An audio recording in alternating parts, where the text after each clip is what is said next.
Hola, ¿qué tal? ¿Me escuchan bien?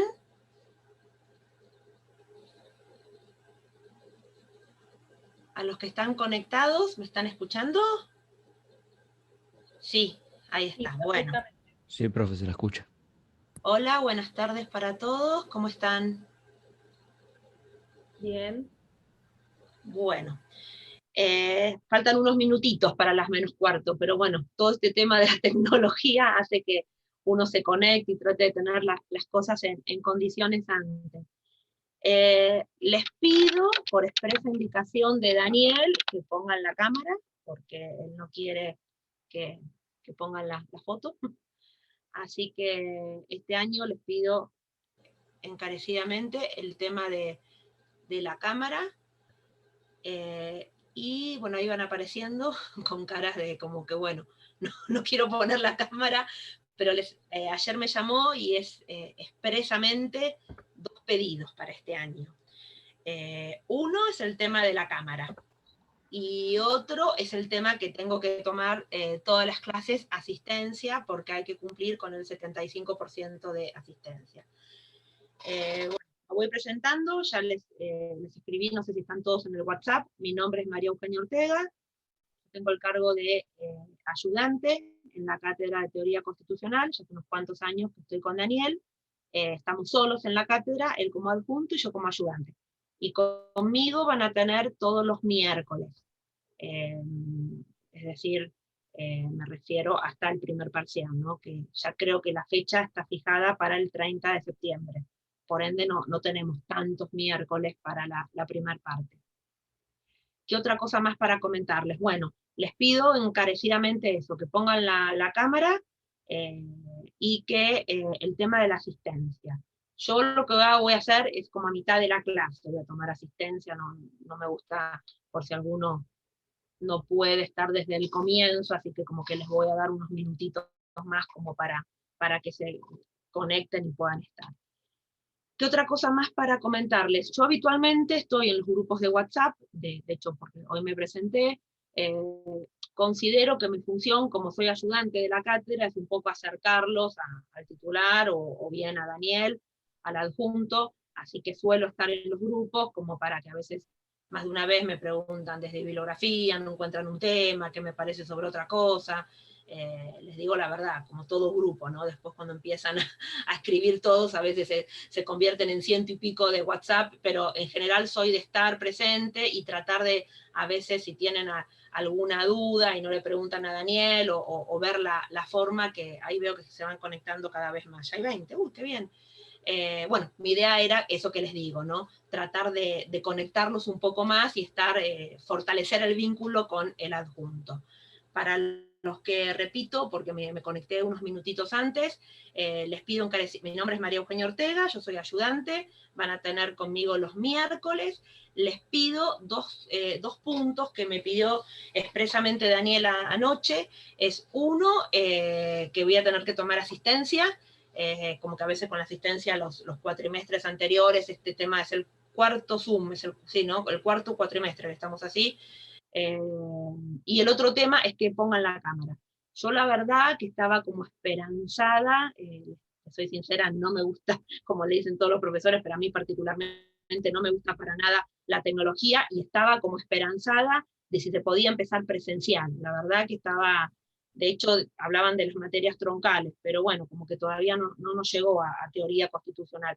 Anoche, lo que me decía Daniel, que veremos y capaz que para la segunda parte, aunque sea, ¿no?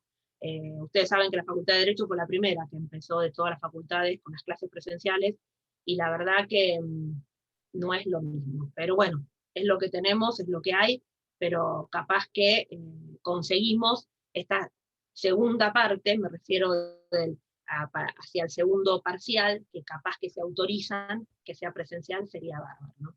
Poder volver a la facultad, bueno, y vernos, el contacto, la verdad que se extraña mucho. Eh, ¿Ustedes son todos ingresantes, ingresaron el año pasado, o hay gente que empezó, dejó? Ahí entro del celu y pongo la cámara. Claro, esto es lo que tiene, que les decía un poco el tema de la virtualidad, ¿no? Que a veces yo me pongo a leer y es como que, bueno, uno tiene que seguir ganando los temas. Les comentaba en general que son, todos ingresaron el año pasado, o ingresaron, dejaron. Este año. Cuatrimestre. ¿Cómo? Sí. Este año, segundo cuatrimestre. Perdón, no se escuchó bien. ¿Cómo? No, que ingresé este año, este es el segundo cuatrimestre. El segundo cuatrimestre. ¿Y el resto? Yo también ingresé este año. Y no, me quedé pensando, ¿y pueden este año, qué dieron? ¿Solamente las dos correlativas? ¿Siguen siendo correlativas? Sí. No, son 4. ¿Cómo? No, yo cursé 4. Claro, porque habitualmente, les digo, no solamente de mi época cuando estudiaba, sino que tengo una hija que se recibió hace un mes, hace mediados de julio, abogada, y me acuerdo que como que habitualmente esta materia, teoría constitucional, se cursa en el segundo año, ¿no? El primer cuatrimestre del segundo año, como que el primer año cursan las 4 de primer año, y habitualmente hacen teoría el primer cuatrimestre, y humanos, que ahí está, si siguen con Daniel, yo no estoy en humanos. Es correlativa con la 1, la 2 y la 4. ¿Cómo? Perdón, acá, sí. Es correlativa con la 1, la 2 y la 4. Con teoría general del derecho, derecho político, historia del derecho constitucional argentino. Yo rendí Claro, esas 3. tres también. Claro, pero Ingresé digo, esas personas fueron esas tres. claro, Con 3 de ingreso entras. Claro, yo con Claro, esas tres este año también. eso sí, pero digo, esas tres, por ejemplo, María Teresa, que me dijo que es el segundo cuatrimestre, las diste en el primero, entonces esas tres. Sí, sí, sí. Claro, Vamos yo también. también. Sí, sí. Claro. Sí, yo Teoría también. general del derecho, derecho político e historia. Historia constitucional. Muy Historia bien, porque constitucional. habitualmente en el primer año uno no da las tres materias en un cuatrimestre, ¿no? Como que viene hasta tomar un poco de ritmo y un poco más relajado.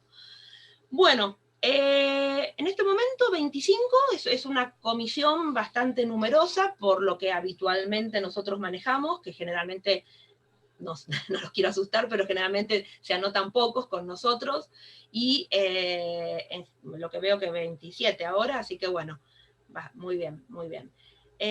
Bueno, ya di todos los pormenores, les voy a tomar asistencia en un ratito, que ya hay 26, así que bueno, así les pido exclusivamente ese tema, ¿no? De las asistencias, porque las van a controlar a los efectos de dar el primer parcial. Entonces tienen que tener el 75% de asistencia. Bueno, conmigo en esta primer parte, les comentaba hasta el 30 de septiembre, que es la fecha del primer parcial, vamos a ver la bolilla 3, que es todo lo relativo a poder constituyente y reformas. Sobre todo, yo les voy diciendo los puntos, pero haciendo hincapié en la reforma de 1994 y los fallos que suscitaron esa reforma, que después se los voy a nombrar cuáles son, como para que los empiecen a buscar y tenerlos a mano. Entonces les decía la bolilla 3, que es todo lo relativo a poder constituyente, que vamos a empezar hoy, la reforma de 1994 y los fallos, y también vamos a ver la bolilla 4, que la bolilla 4 es la que se refiere a todo lo que es supremacía constitucional, control de constitucionalidad y cuestiones políticas no judiciales. Es decir, esos serían como los tópicos o los puntos más importantes de la bolilla 4. Insisto, no tenemos muchas clases, así que les pido ahora ya del minuto número 1, yo les anticipo cuáles son los temas para la clase que viene y ustedes que comiencen a leer y empiecen a adelantar. No se cuelguen porque les digo, es como que falta, por decirlo, un mes aproximadamente para el parcial y en esta primer parte son muchos los temas que tenemos que dar y es habitualmente donde se produce una pseudo limpieza en cuanto a la cantidad de alumnos, ¿no? Entonces, quiero ser clara, estudien ya del minuto número 1, así llegan bien con los temas y no tienen ningún tipo de inconveniente. Con relación a la bolilla 3, les habló ya Daniel de los bibliografía, de dónde pueden ver los temas, toda esa parte ya la hablaron, en fin, no la vuelvo a repetir. Habló del libro de Vidal Campos, Sí. otro libro más que no me acuerdo el nombre. Quiroga Lavie, ¿les puedo haber dicho? Sí, puede ser, porque no lo recuerdo. Sí, lo nombró. Bueno, en general, estamos en la Facultad de Derecho, me refiero, hay libertad, amplitud en cuanto a la bibliografía, lo que sí es una cosa esencial, lo que les voy a pedir, que cualquier libro que ustedes lean tiene que tener la reforma de 1994. ¿Por qué? Porque la reforma de 1994 fue una reforma integral, en definitiva modificó, introdujo varios institutos, y por ende es muy difícil, salvo que ustedes vean una parte que no haya sido modificado por la reforma de 1994, y que sea todo teórico, eso lo pueden ver sin la reforma, pero tendrían que estar siempre comparando. Por ende, es elemental, les digo porque a veces tienen algún libro viejo, lo que sea, es elemental que tengan la reforma de 1994 incorporada en el libro de texto. Con relación a la bibliografía, no hay ningún tipo de inconveniente con esa salvedad, y después sí, cuando se trate el tema de los fallos, yo se les voy a ir nombrando, porque esos, es decir, los fallos habitualmente, vemos los fallos de la Corte Suprema de Justicia de la Nación, los tienen que buscar y leer, es decir, que no todos los libros tienen el tema de los fallos, capaz que encuentran en el libro algún resumen del fallo, pero el fallo íntegro lo van a tener que buscar. Como para comenzar, en un ratito les voy a tomar entonces lista, como para comenzar, ¿me escuchan bien? ¿Todo eso está, me ven bien y eso está todo bien? Sí. ¿Cómo que me veo? Ahí, me veía la mitad de la cara. Bueno, como para comenzar con el primer punto de la bolilla 3, hoy vamos a ver si avanzamos con todo lo que es poder constituyente y entrar bien en el artículo 30, que es de la reforma de la Constitución Nacional. La Constitución Nacional proclama en el preámbulo los tres sujetos del poder constituyente originario o primigenio. Los van a encontrar en el preámbulo. ¿Quiénes serían? Los representantes del pueblo de la nación argentina, reunidos en Congreso General Constituyente y por voluntad y elección de las provincias que lo componen. Eso es una parte del preámbulo. Entonces ahí tenemos los tres sujetos del poder constituyente, originario o primigenio. Cada una de estas entidades, podemos decir, jurídicas o históricas, hacen al poder constituyente, que en un rato les voy a explicar, que es el que en definitiva crea el Estado Nacional. En el preámbulo y en el artículo 30, primero les hago, a ver, porque es la primera clase y yo sé que son como muchos conceptos, ¿no? Primero les voy a hacer como una introducción y después vamos a ir viendo, en definitiva, leyendo el artículo 30 y viendo todos los conceptos. Les decía que en el preámbulo y en el artículo 30 vamos a encontrar al poder constituyente originario y derivado respectivamente. Poder constituyente originario y poder constituyente derivado. Y respectivamente en este preámbulo vamos a tener que la relación que existe entre este poder constituyente originario y poder constituyente derivado con los artículos 99, 75, 116 y 120 de la Constitución Nacional, que nos va a dar, en definitiva, origen a la división entre poder constituyente y los poderes constituidos. Estos artículos, ahora después les termino el concepto, les voy aclarando porque es la primera clase. Estos artículos que les nombré son los que hacen en definitiva, las facultades de cada uno de los poderes constituidos. Ustedes cuando vean, en definitiva, las facultades del Poder Legislativo las van a encontrar en el 75, del Poder Ejecutivo en el 99, y las facultades del Poder Judicial en el 116. Y el 120 está lo relativo al Ministerio Público. Entonces, hago como ese paréntesis para que se entienda. Entonces yo les decía que en el preámbulo, en el artículo 30, vamos a tener en definitiva el poder constituyente originario y el poder constituyente derivado, que dan origen con relación a los artículos 75, 99, 116 y 120 a la división entre poder constituyente y los poderes constituidos, división que en virtud del artículo 31, que es el que hace a la supremacía constitucional, y 75, inciso 22 e inciso 24, proporciona la justificación al control de constitucionalidad. ¿Qué es lo que yo hice con todo esto? Les acabo como, para que empiecen un poco, les empiezo como a nombrar artículos para que después vayan y los lean, de hecho algunos vamos a ver hoy en clase, y trate de enganchar un poco en definitiva las dos bolillas. Es decir, la primera, la bolilla 3, con todo lo que es poder constituyente y reforma, y la bolilla 4, que es todo lo relativo a supremacía constitucional del artículo 31 y jerarquía constitucional de los artículos 75, inciso 22 e inciso 24. Toda reforma constitucional es un acto esencialmente político. Si bien, y ahora lo vamos a ver en un rato cuando entremos en el artículo 30, nuestra reforma constitucional está normada, está arreglada, es decir, que hay un artículo en la Constitución, el 30, que nos indica cómo se debe hacer, cómo se debe llevar a cabo la reforma. Lo que es importante determinar que es un acto esencialmente político. Y a su vez, ¿qué significa en definitiva que esté arreglada o que esté normada? Que todo lo relativo al poder reformador, que en un rato les voy a explicar quién y cómo, va a tener limitaciones. Esto que tenga limitaciones surgen del artículo 30, es decir, las propias limitaciones que la Constitución Nacional impone cada vez que se produce la reforma de la misma. Con esto un poco les quise, como insisto, vincular lo que es el artículo 3, la bolilla 3 de reforma y la bolilla 4 de control de constitucionalidad.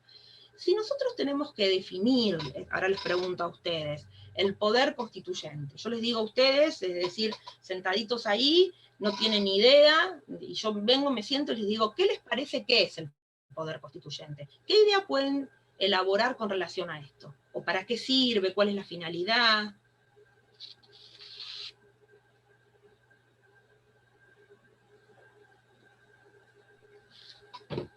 A ver, yo sé que es difícil a veces hablar en público y eso, pero como idea, simplemente. Yo recién... Sí. Sería, digamos, un poder organizacional, algo así. Bien, bien, bien, está bien la idea. Ayelén dice que es un poder organizacional, es decir, por decirlo más o menos similar a lo que decís vos, algo que establece estructura, algo que organiza, claro, algo que da forma. Bueno, bien, bien por ese lado. ¿Y quién les parece que tiene, en definitiva, esa capacidad, o de dónde surge?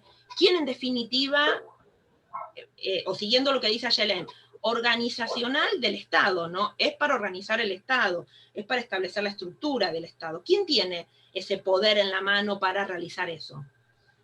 Congreso. Político. ¿Cómo? Agustín. Político. ¿El Congreso puede ser? Poder legislativo. Vieron que a veces, ¿cómo estamos distanciados de la Constitución Nacional, ¿no? Porque ¿quién tiene ese poder? En definitiva. Los ciudadanos del Estado. Bien, bien. ¿Quién habló ahí? Es decir... Federico, acá. Digo con los cuadraditos. Es decir, vieron que a veces, cómo está a veces todo distorsionado con lo que es la Constitución Nacional. Si tiene la competencia, el poder para organizar el Estado, es en definitiva el pueblo de la nación, que a través de los representantes ejerce esa competencia. Entonces, un perrito que está ladrando. Entonces, les decía que podemos decir, ustedes si vemos lo que es poder constituyente, van a ver un montón de definiciones. A mí me gusta la de Vidar Campos, porque es lo que establece como que define en forma separada los dos conceptos. Es lo que dice que poder es la competencia, capacidad o energía para un determinado fin. Eso es poder, poder solo. Competencia, capacidad o energía para un determinado fin. Y lo que dice este autor, que constituyente, es un poco lo que decía Ayelén, ¿no? La palabra constituyente solo, es como que organizar, establecer la estructura, darle forma. Entonces, uniendo estos dos conceptos, el de poder y el de constituyente, este autor, Vidar Campos, insisto, B larga y con T final, Vidar Campos, él sostiene que el poder constituyente es la competencia, capacidad o energía que posee el Estado, que posee el pueblo, para organizar el Estado, para estructurarlo, para darle su propia constitución. Entonces, profe, insisto, una pregunta. No, sí. A ver, acá. Por ejemplo, sí. ¿podemos verlo reflejado en lo que está pasando en Chile o pasó en Chile con el pueblo votando a sus constituyentes en este último año, prácticamente? Sí, ahora en un ratito, porque está bien por ese lado, en un ratito yo como que le hice un introito así general y ahora vamos a definir poder constituyente, y cuando dividamos el poder constituyente en esto que yo les decía, vamos a ver que cada vez que se reforma la Constitución, se ejerce el poder constituyente derivado o reformador, que es en definitiva a través de los convencionales constituyentes, pero está bien la acotación. Entonces yo decíamos, como concepto, vamos a empezar de lo básico, si tenemos que definir al poder constituyente, yo le decía que es la competencia, capacidad o energía para constituir, para dar constitución, esto es lo que dice Vidar Campos, es decir, organizarlo, establecer su estructura jurídico-política. Van a encontrar miles de definiciones de poder constituyente. Por ejemplo, Quiroga Lavie, él establece que el poder constituyente es una relación social de mando y obediencia. Lo importante que tengan todas las definiciones del poder constituyente es que sea el pueblo el que tiene esa facultad de organizar el Estado a través de una constitución, y como establece nuestro preámbulo, dándole ese voto, en definitiva, a los representantes del pueblo. Ahora sí, y siguiendo un poco para irme acercando a lo que dice Federico, dentro de lo que es la teoría clásica del poder constituyente, ustedes van a encontrar un poder constituyente originario, que también lo pueden denominar como fundacional o primigenio, les digo la terminología, y un poder constituyente derivado o reformador.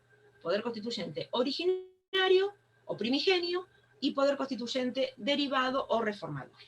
El poder constituyente originario es aquel que se ejerce o se ejerció, en nuestro caso, en la etapa fundacional del Estado. Es decir, ¿cuándo fue? Historia, acá les pregunto. 1853. Bien, ¿cuándo se juró la Constitución? El primero en 1853, después en 1860. No, está bien. Se agregó Buenos Aires. ¿Qué fecha les digo? ¿Y la fecha? ¿Alguno se acuerda? 9 de julio. No, 1 de mayo. 1 de mayo. 1 de mayo. 1 de mayo de 1853. se juró. 25 Entonces, de diciembre se promulgó, 9 de julio se juró. Está bien. Entonces yo le decía, los convencionales constituyentes juran la Constitución 1 de mayo de 1853.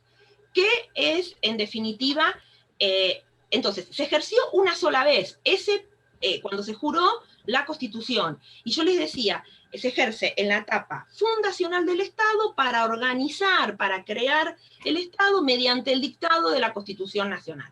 Acuérdense, poder constituyente originario, primigenio o fundacional.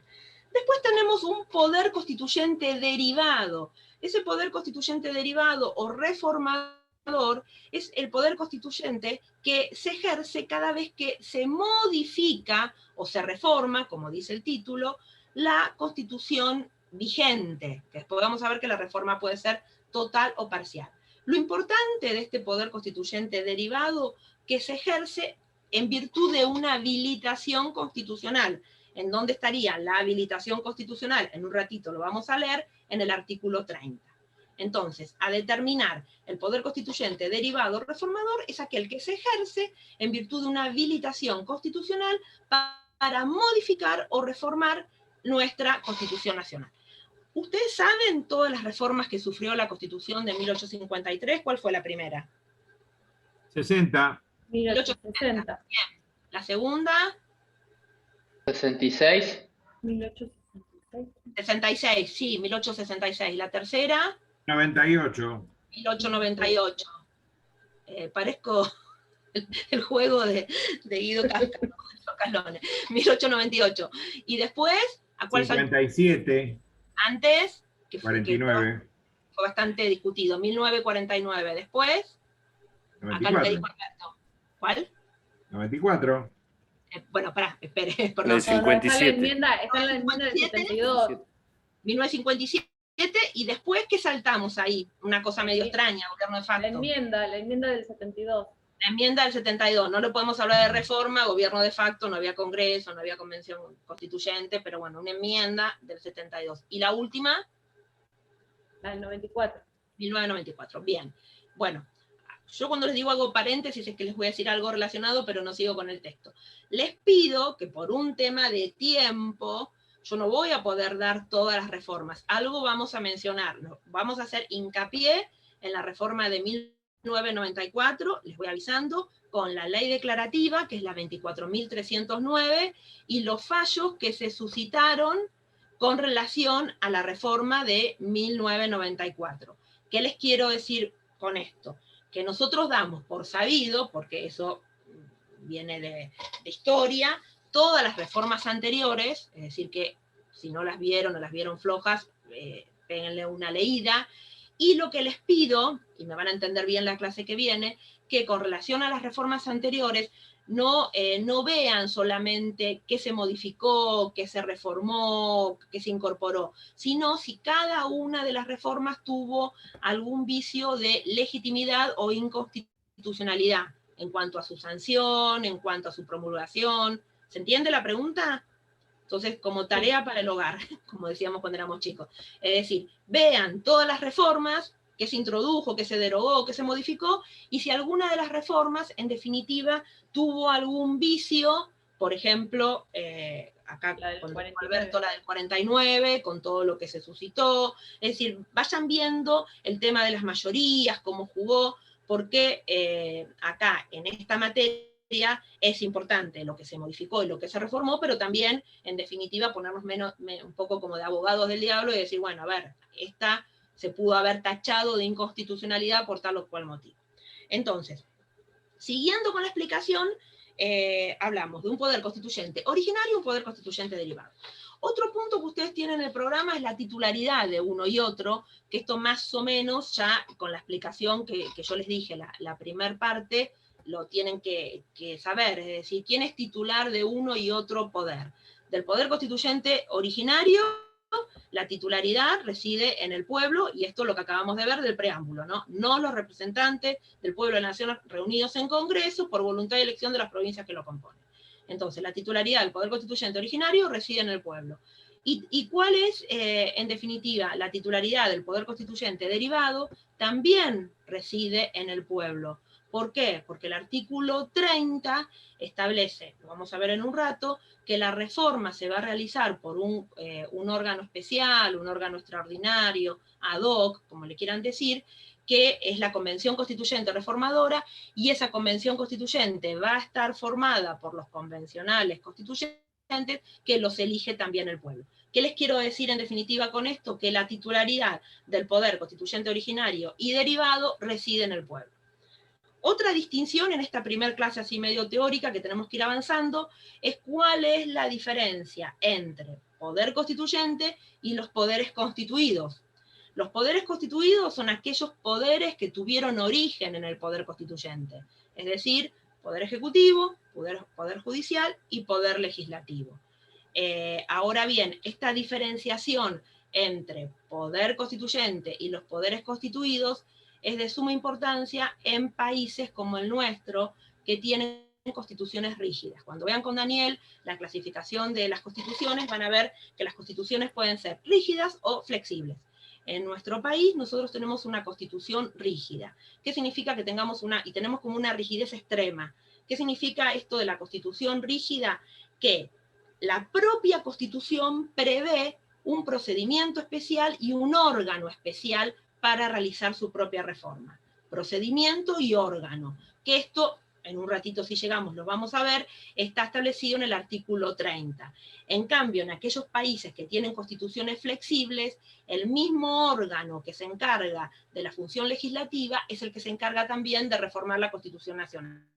Es decir, que la función legislativa ordinaria la realiza, por ejemplo, en Inglaterra el Parlamento, y también reforma la Constitución. En cambio, en nuestro sistema vamos a encontrarnos que el artículo 30 prevé que un órgano especial va a realizar la reforma, y a través de una declaración de necesidad de la reforma que la tiene que realizar el Congreso.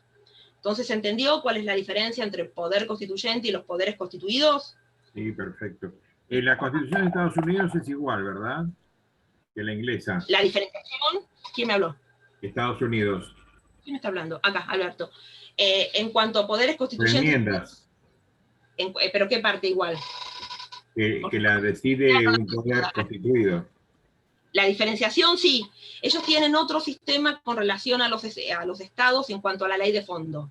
Me refiero, me salgo de esto de reforma. Ellos tienen la posibilidad que cada uno de los estados, en determinados aspectos, pueden regular leyes de fondo como facultad privativa de cada estado, lo que serían acá las provincias. En cambio, nosotros, con relación a las leyes de fondo, es una competencia del Congreso de la Nación, y en definitiva, lo que se ha delegado en las provincias es la parte de forma, los códigos de procedimiento.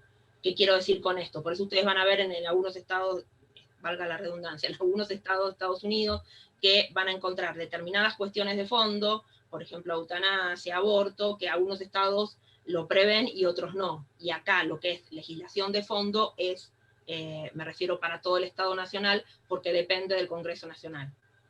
No sé si con eso le contesto un poco la No, pregunta. sí, pero en parte, las enmiendas. Sí. Ellos manejan enmiendas en la Constitución. ¿Quién dispone las enmiendas? Allá las enmiendas, el Congreso Nacional, es decir, la proyección como acá, a nivel Es reforma. igual que acá. Sí. Pensé que me estaba hablando más del derecho de fondo, lo interpreté por ese lado. ¿Puedo hacer una consulta, doctora? Sí, ¿quién me habla acá? Jeremías. Sí. Nada, recién con lo que vos hablabas, usted hablaba hace un ratito de la constitución de las provincias. Es decir, de que, por ejemplo, en Estados Unidos cada estado tiene la facultad de imponer, por ejemplo, el tema de aborto o eutanasia, las provincias argentinas no tienen la facultad de hacer dicho, ¿no? No, es lo que yo les decía, la función legislativa, es decir, salgo de reforma, porque no quiero que se me lo mezclen el tema. La Constitución Nacional, en este artículo 75, que yo les decía que son facultades del Congreso, en el inciso 12, es lo que se denomina la atribución jurídica que tiene, el Congreso de la Nación tiene varias atribuciones. Van a encontrar, hablo un poco así en general, como que hoy estamos el primer día, van a encontrar función legislativa, función jurisdiccional, en el caso del juicio político, y una de las funciones, función preconstituyente, cuando veamos la parte de los tratados, y una de las funciones que realmente tiene nuestro Congreso es la función jurídica. ¿Qué significa esto? Que la legislación de fondo, es decir, la sanción del Código Civil, del Código Penal, del Código de Leyes Complementarias, leyes laborales, eso es una facultad, en definitiva, del Congreso Nacional, que la aplican las provincias, y ya entramos en un tema de competencia, de acuerdo a materia, lugar y persona. Pero la facultad de la sanción de la legislación de fondo es de competencia federal o nacional. Es una atribución jurídica del Congreso. Y después, lo que sí se han delegado en las provincias es el aspecto de forma. Por eso vos vas a encontrar que en cada provincia argentina tenés un código de procedimiento civil y penal diferente, tiene algunas semejanzas con la nación, pero en definitiva la facultad del dictado de los códigos de forma depende de las provincias. Gracias. No, de nada. Bueno, sigo con esta parte. Les decía, siguiendo con este punto, tenemos que hablar de los límites entre poder constituyente originario y poder constituyente derivado. Con relación a los límites, ustedes van a encontrar que el poder constituyente originario es supremo, extraordinario y absoluto. Supremo, extraordinario y absoluto. Supremo, porque no hay ningún poder por encima de él. Ahora vamos a ver cómo lo llevamos a 1853. Supremo, no hay ningún otro poder por encima de él. Extraordinario, que solamente se ejerce en casos de excepción. Extraordinario solamente se ejerce en casos de excepción. En nuestro caso, 1853. Y les decía, absoluto o ilimitado, porque no tiene restricciones en sus facultades de acción. Absoluto o ilimitado, porque no tiene restricciones en sus facultades de acción. ¿Cómo les parece? Sí. Una pregunta, perdóname. Usted está hablando de los límites del poder constituyente originario. Sí. Bien. ¿Podría repetirlo? Sí, y ahora lo quería llevar a 1853, era él. Entonces yo les decía, supremo, porque no hay otro poder por encima de él. Extraordinario, se ejerce en casos de excepción, y absoluto o ilimitado, sería la tercera característica, porque no tiene restricciones jurídicas en sus posibilidades de acción. No tiene restricciones jurídicas en sus posibilidades de acción. ¿cómo podemos trasladar esto que yo les acabo de decir, los 3 límites del poder constituyente originario, a la sanción y a la jura de la Constitución de 1853? A ver, para que se entienda la pregunta. Concretamente, ustedes me pueden decir, y está válido que lo digan, ¿se acuerdan que antes de la Constitución de 1853 hubo otras 2 constituciones que no fueron aprobadas por los congresos generales de aquella época? ¿Alguno se acuerda algo de eso? Sí, ¿Antes o después? 1825. Antes. Antes. Ah, 1819, 1825. 1826. 1819 y 1826. ¿Alguno se acuerda por qué esas constituciones no fueron aprobadas? En la de, creo, 1826, no se reconocía la autonomía de las provincias, era como una constitución demasiado centralista y unitaria. Eso, ese es el término, ahí está. Esas constituciones, en definitiva, hablaban como de unidad de régimen, decían, es decir, establecían un sistema unitario. ¿Qué les quiero decir? Entonces, para vincularlo con este tema, con la sanción de la Constitución de 1853, cuando yo les digo supremo o extraordinario, ¿qué les quiero decir con esto? Que los constituyentes de 1853, en definitiva, no tenían un documento anterior que los estuviese subordinando o estableciendo cómo en definitiva tenían que sancionar la Constitución de 1853. Pero sí tenían unos pseudos, por decirlo de una manera, para que condicionamientos. ¿Cuáles eran estos condicionamientos? Por ejemplo, las constituciones de 1819 y 1826, que habían sido abrogadas precisamente porque hablaban del sistema unitario. ¿Qué otro condicionamiento les parece a ustedes que tuvieron los constituyentes de 1853? El acuerdo. Los acuerdos, los pactos preexistentes. Reconocer los pactos preexistentes. Entonces, pero María, las constituciones anteriores, sí, los diputados no eran absolutos, estaban limitados por instrucciones. Está bien, pero a lo que voy, es decir, a lo que voy para que se entienda este punto, porque yo si ustedes del otro lado, yo les digo, el poder que se ejerció en 1853, yo les digo, es absoluto, supremo, ilimitado, me podían haber hecho esta pregunta. Sí, bárbaro, doctora, bárbaro, profe, que usted dice eso, pero en definitiva no estaban tan libres los constituyentes de 1853, porque si no, en definitiva se hubiesen quedado con la Constitución de 1819 o 1826. Entonces, ¿qué quiero decir con esto? Que si bien no existía un ordenamiento jurídico anterior que los estuviese subordinando, que los estuviese marcando, en definitiva, sabían por lo que había pasado anteriormente por qué lado tenían que ir y por qué lado no. Aparte, tenían las batallas, me estoy refiriendo a la guerra interna entre la provincia, guerras civiles entre la provincia de Buenos Aires y el resto de las provincias, que era como que en definitiva no tuvieron un documento anterior que los estuviese subordinando, pero sí tuvieron condicionamientos que hicieran que la Constitución de 1853 fuese sancionada como se sancionó. Entonces, para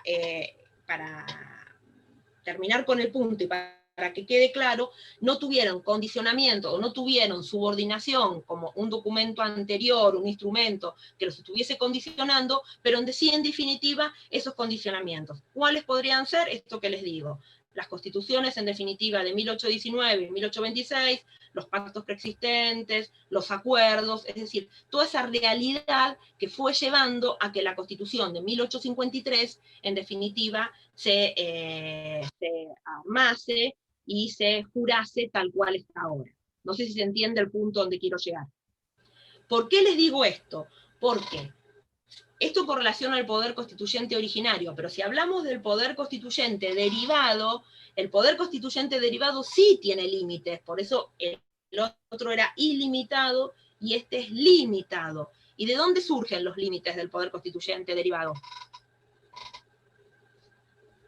De la misma Constitución. Bien, de la propia Constitución, que ahora en un ratito los vamos a ver, que la propia Constitución, el artículo 30, establece un procedimiento especial y un órgano especial para la reforma. Con relación, y siguiendo, y ya 2 o 3 cositas más así podemos entrar en, no sé cómo estamos con el horario, podemos entrar en reforma. Cuando ustedes también veamos los límites del poder constituyente derivado, van a haber varias clasificaciones. Yo habitualmente les doy una que es sencilla, que es la de Edmejian, que es un autor también de teoría constitucional. Este autor establece que las limitaciones pueden ser limitaciones formales, estoy hablando de los límites del poder constituyente derivado. Pueden ser limitaciones formales y limitaciones de fondo. Las limitaciones formales son las que decía recién Gabriela, las del artículo 30, es decir, relativas al procedimiento para llevar a cabo la reforma y al órgano reformador. Espero, ya en un ratito lo vamos a leer el 30. ¿Quién es el autor que sostiene esto? Sí, es medio difícil, si quieres se lo deletreo, es Edmejian, es E-K-M-E-K-D-J-I-A-N. No pronuncio yo las K, pues son difíciles ahí, Edmejian. Sí. Sí. Bueno, este autor sostiene que les decía que los límites pueden ser formales y de fondo. Los formales, nosotros tendremos 2 límites relativos al procedimiento reformatorio y al órgano que va a llevar a cabo la reforma. En cambio, los límites de fondo están ligados, no sé, con un temita si alguna vez lo escucharon, con la existencia de los contenidos o cláusulas pétreas. ¿Alguno escuchó alguna vez estos temas? ¿Contenidos o cláusulas pétreas? Bueno, No. La reforma del 94 tenía cláusulas pétreas. Había cosas que no se podían tratar. Sí, está bien, pero... ¿alguien más abrió el micrófono? A ver, para ser clara, hay una Guadalupe. Sí, iba a decir eso, que son las cosas inmodificables de la Constitución. Por ejemplo, una que se me viene ahora a la mente es la de la religión, que la Constitución es católica, apostólica, romana. Sostiene el culto católico, apostólico, romano, el artículo 2. A ver, vamos por parte para entenderlo. Como contenidos o cláusulas pétreas, un poco enganchando las 2 cosas que me dijo Alberto y Guadalupe, está bien lo que dijo Alberto y está bien lo que dijo Guadalupe, pero para ser bien clara, lo que dice Alberto, eso que la reforma de 1994, la primera parte, no podía ser modificada, eso lo estableció el legislador en la ley de necesidad de la reforma, pero no como contenido cláusula pétrea, sino como una condición en definitiva propia de la reforma de 1994. Lo que sí establece Guadalupe, y ahora voy a lo que es contenido, algunos autores, porque acá vieron como que se abre la doctrina, ¿no? Cuando dicen mitad de la biblioteca y mitad de la otra biblioteca, ¿qué quiero decir? Unos piensan, están de acuerdo con los contenidos o cláusulas pétreas y otros no. Quienes están de acuerdo, quien encabeza un poco esta doctrina es Vidar Campos. Les diría que es una doctrina, por definirla, como un poco más ortodoxa o más conservadora. Este autor sostiene que los contenidos o cláusulas pétreas pueden estar en forma expresa o en forma implícita en la Constitución Nacional, y que para él sería imposible la reforma de una Constitución, en definitiva, destruyendo o modificando estos contenidos o cláusulas pétreas. Por eso digo que es como una postura más conservadora, más clásica, más ortodoxa. Otros autores, porque todavía esto se engancha de la mano del 30, que todavía no lo leímos, es que, ¿por qué hablo de este punto acá? Después lo vamos a ver en un ratito. Es porque el artículo 30 comienza estableciendo que la Constitución puede ser modificada en todo o en parte. ¿Qué quiero decir con esto? Que cuando dice en todo o en parte, podemos hablar de una reforma total o parcial. Si hablamos de una reforma total, a tenor de la literalidad del artículo 30, en definitiva se estarían destruyendo o destrozando estos contenidos o cláusulas pétreas, ¿no?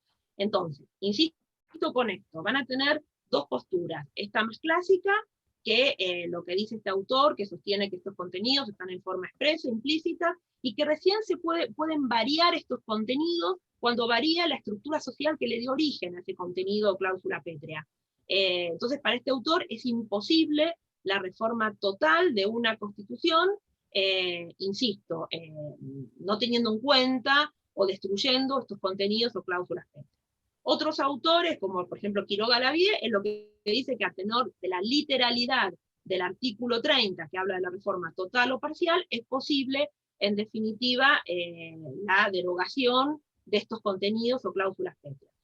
Otra autora, que a mí me pareció como bastante interesante, Geli, María Angélica Geli, ella lo que establece con relación a estos contenidos o cláusulas pétreas, más desde el punto de vista como sociológico, ¿no? Ella lo que dice que en definitiva es como una especie de, por decirlo, a ver que sigue la palabra, es como una generación presente o pasada de, en definitiva, de evitar la transformación de una generación futura, ¿no? Y evitar en definitiva ese cambio sea positivo o negativo, como que ella sostiene que no puede una generación presente estar prohibiendo un cambio a futuro. Entonces ella habla de las transformaciones y por ende está de acuerdo con la literalidad de este artículo 30.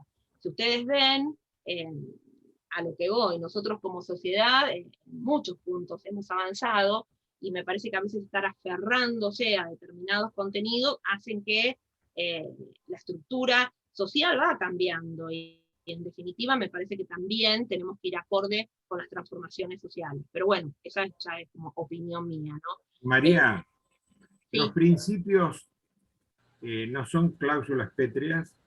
Bueno, eso es un poco lo que establece Vidar Campos. Él habla, pero por eso les digo, él habla de los principios, él habla del sistema federal, la república, la democracia representativa, pero también, ojo, nosotros por eso insisto, que ese punto, tenemos también un artículo 30, que el artículo 30 establece que la Constitución puede ser modificada en todo o en cualquiera de sus partes, y no hay una excepción ahí a esa reforma total.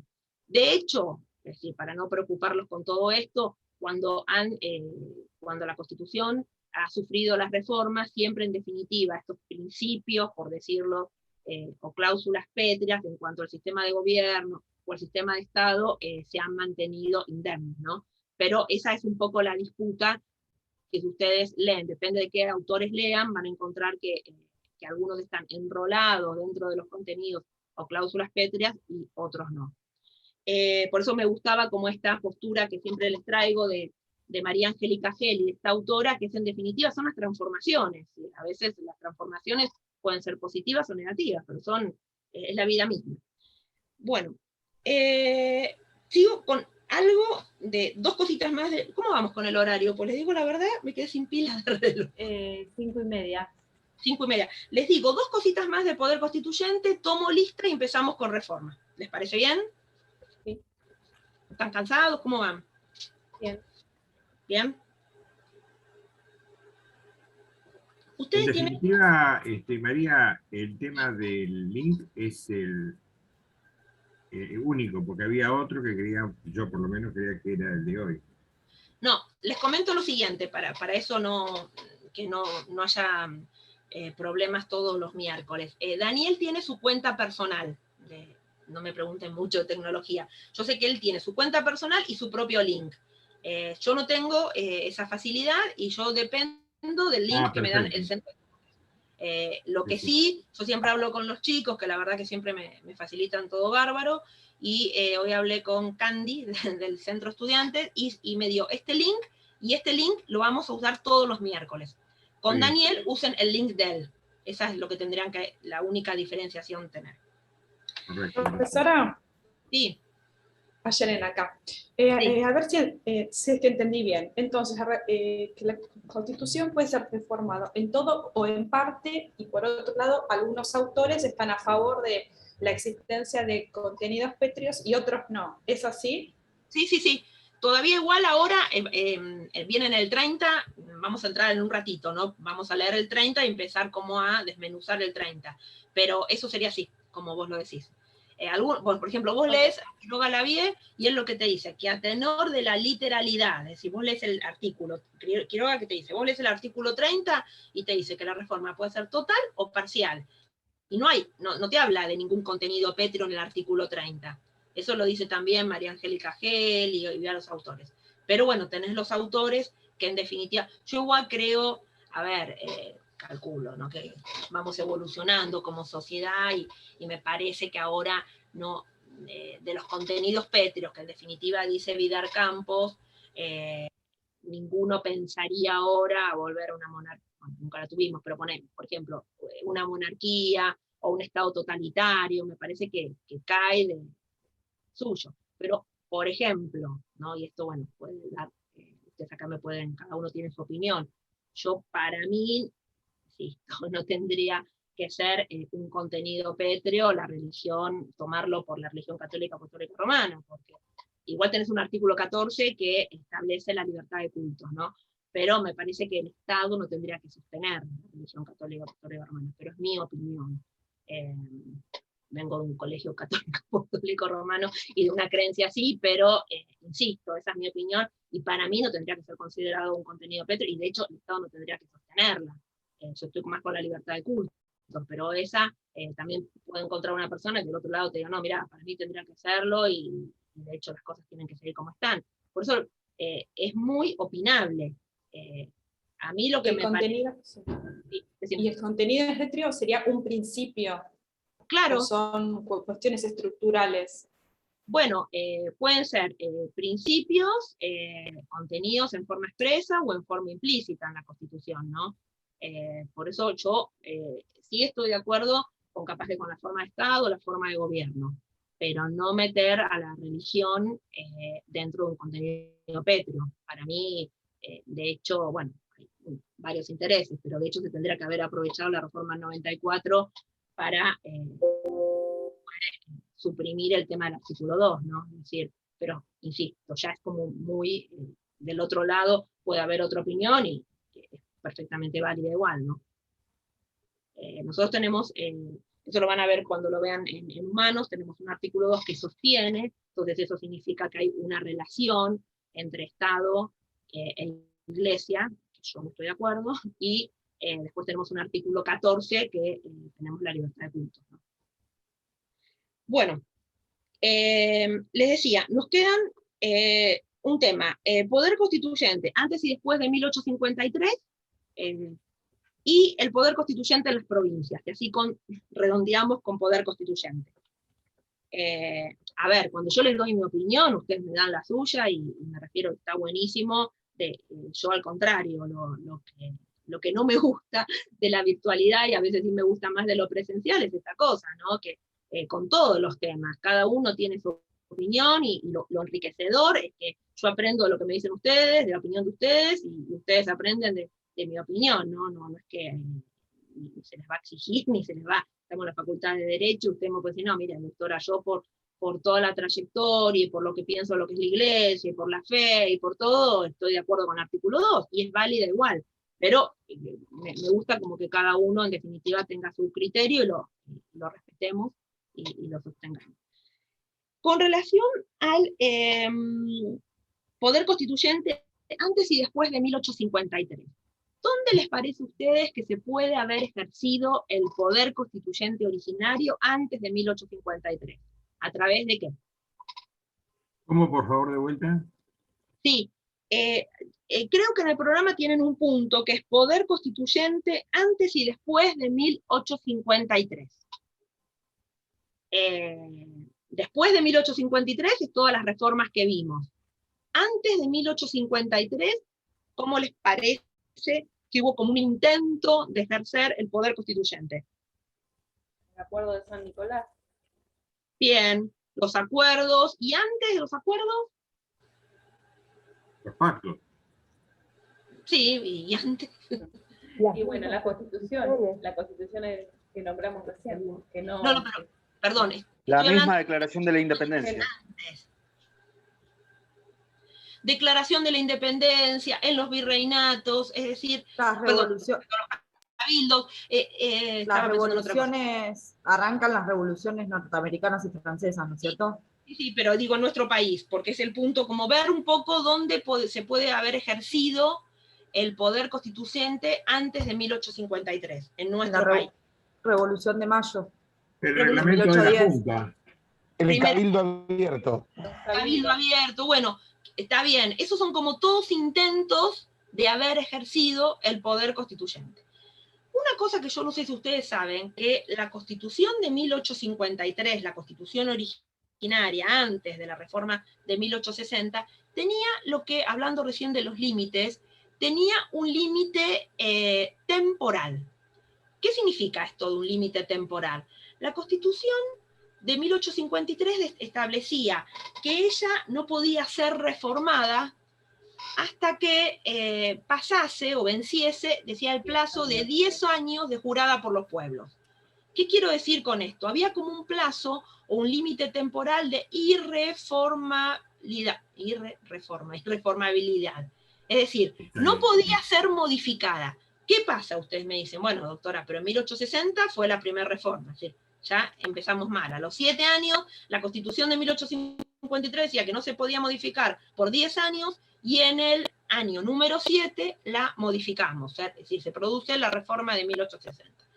Bueno, ¿qué vuelta de tuerca le dio la doctrina? Porque, de hecho, esta reforma era inconstitucional, es decir, violaba lo que la propia Constitución decía. Lo que dice Vidar Campos, que ustedes saben bien que la reforma de 1860 fue una reforma integral, es decir, porque ¿qué pasaba? Por varios temas, que algunos podemos ver ahora, la Constitución de 1853, si bien establecía el sistema federal en el artículo primero, tenía unas normas como bastante unitarias. Entonces, ¿qué pasó? Se produce todo el tema de Buenos Aires a través del Pacto de San José de Flores. Buenos Aires se incorpora a la Confederación 1859 y en 1860 se produce la reforma del 60. Entonces, ¿qué les quiero decir con esto? La reforma del 60 fue una reforma integral y lo que hizo como más federal a la Constitución de 1853. Entonces, teniendo en cuenta esto de la reforma integral más la violación del término, lo que dice Vidar Campos, que la reforma de 1860 no fue tal, sino que para él fue el cierre del ciclo del poder constituyente originario que había quedado abierto en 1853. Por eso cuando ustedes lean Vidar Campos van a encontrar que él dice 1853/1860. Entonces vuelvo con la postura. En virtud de que se viola lo dispuesto por el artículo, por la Constitución de 1853, Vidar Campos considera que la enmienda de 1860 no fue tal, sino que es el ciclo, es el cierre del ciclo del poder constituyente originario que estaba abierto en el año 1853. Esa es como la postura de él. ¿Qué pasa con las provincias? Porque tienen el último puntito de poder constituyente, dice poder constituyente de las provincias. Ustedes saben bien que el artículo primero de nuestra Constitución establece el sistema federal. Nuestro país está compuesto por provincias, estados miembros, o las provincias que no son soberanas, pero sí son autónomas. El artículo 5 de la Constitución Nacional establece que cada provincia se puede, y de hecho lo ha hecho, dictar su propia constitución.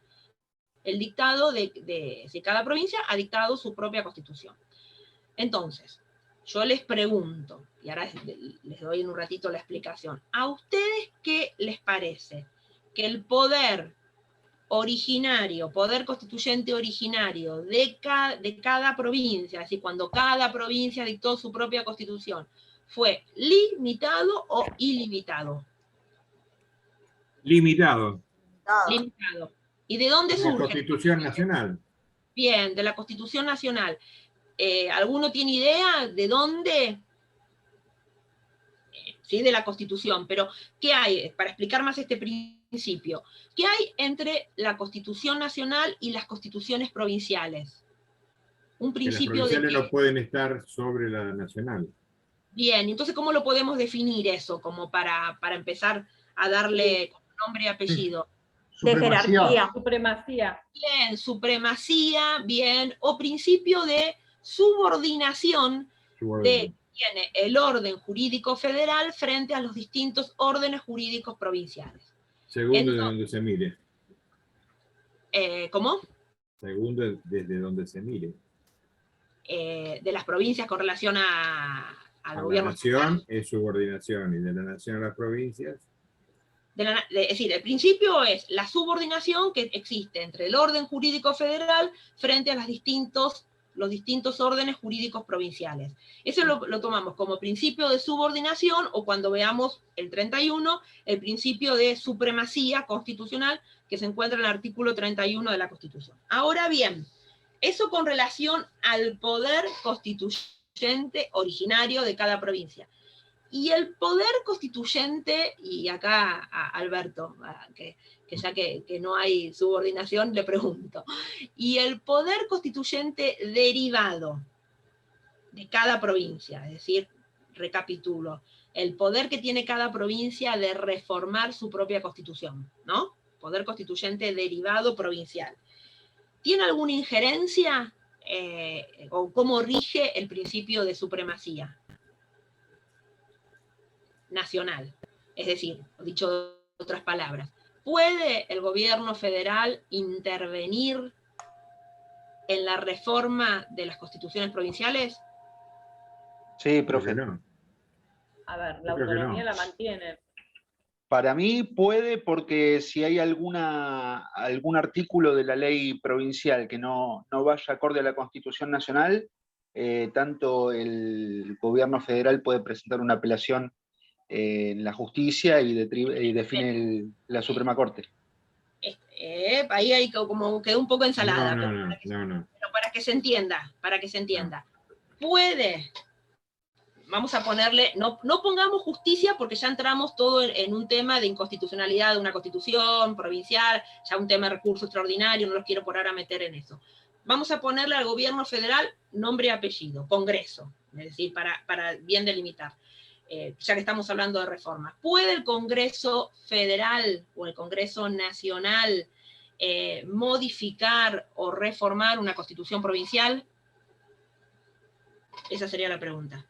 Supongo que si hay una inconstitucionalidad, sí. No. Tiene que ser la justicia.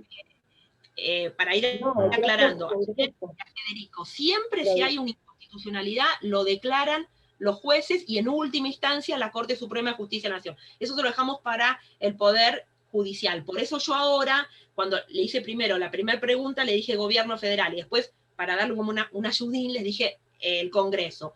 No puede el Congreso, a través de una ley nacional, modificar el poder constituyente provincial. Es decir, nunca puede alterar lo que las provincias disponen para la reforma de su propia constitución.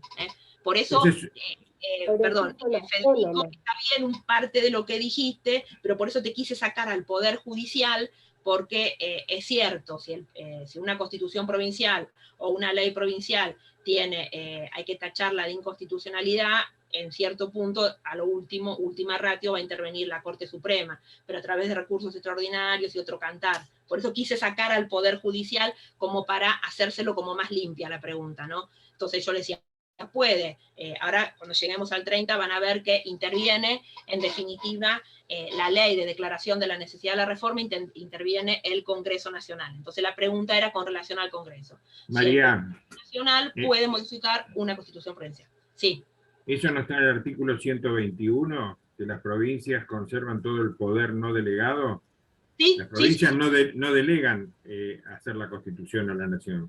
Sí, y de hecho, a ver, yo lo que estoy haciendo hoy, estoy como salpicando algunos artículos. El 121 y siguientes, que es un título de la Constitución Nacional, que es gobierno de provincia, lo van a ver bien todo cuando vean federalismo.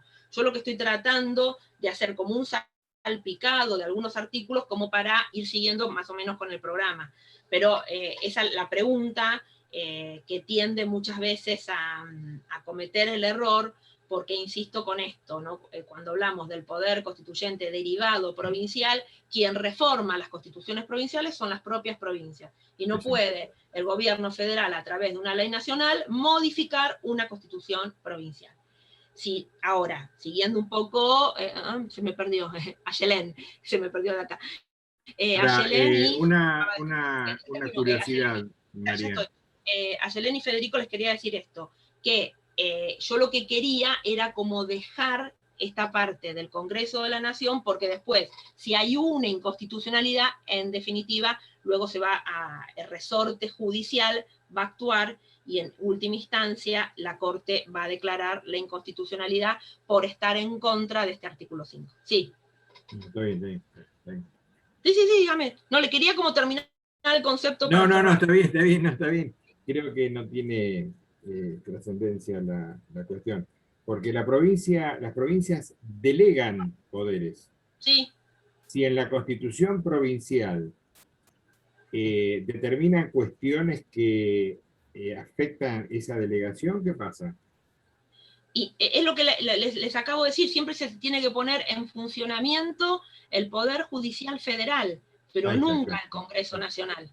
Por eso le digo, y a través de la vía de recursos extraordinarios, que en definitiva, porque,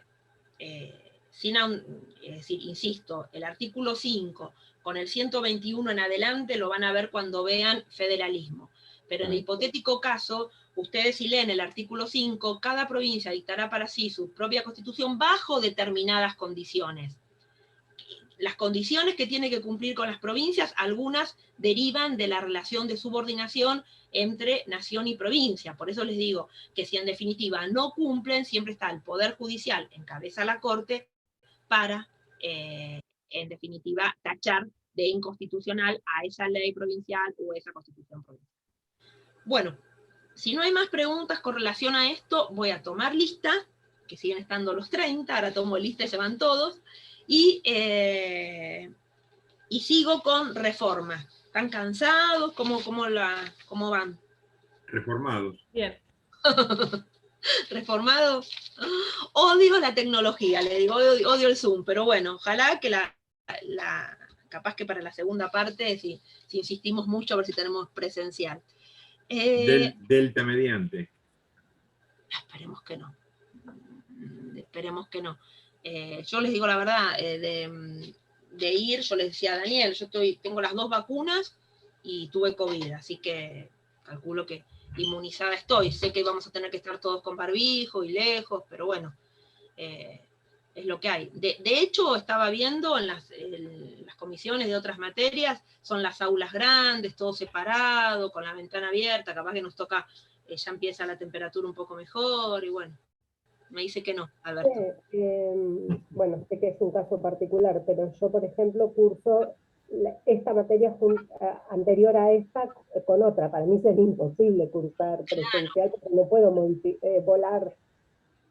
Claro, eso yo también me quedé como medio pensando, porque digo, ¿qué va a pasar con los que cursan capaz que virtual anterior? No llegan, obvio. Y justamente me cambié de una comisión por este tema, porque bueno, yo estaba anotada en la comisión 1 y en la clase el profesor comentó esto, y digo, por una cuestión personal no quiero cursar presencial, y me anoté en esta, que está pegada a civil.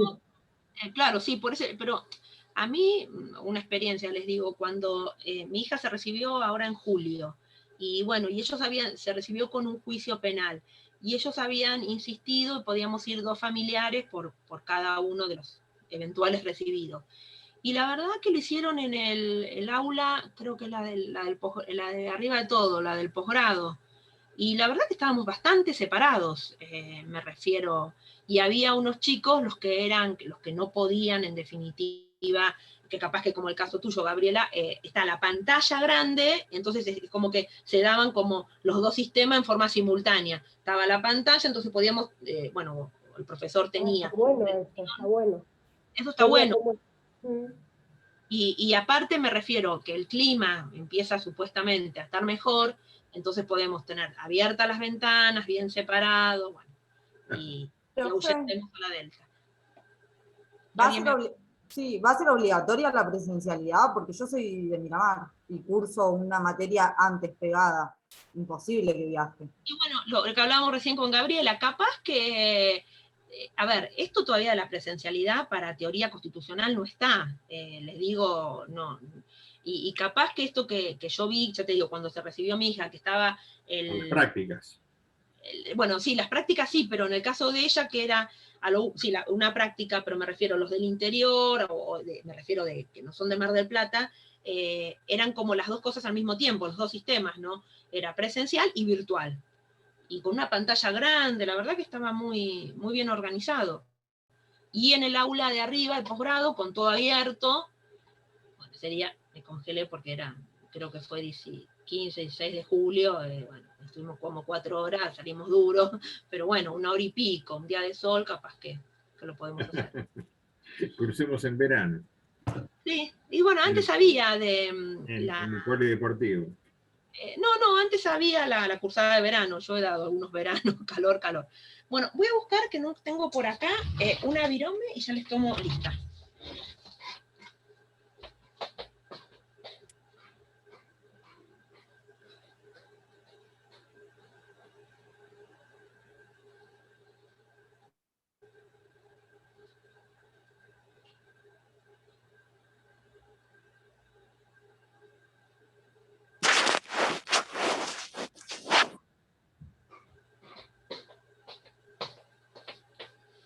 Bueno, tipo maestra ciruela con la lista. Muñoz Cristian. ¿Qué hace? Me pegan un gritito, ¿no? Para que no esté viendo yo. ¿No? Presente. Ah, y no te veo la cara. Perdón. A ver. El año pasado les diría que conocía a 2 o 3, el año pasado, el cuatrimestre pasado, porque nadie ponía la cámara. Pero bueno, ahora especialmente Daniel me pidió eso. Piedra Buena, Gabriel.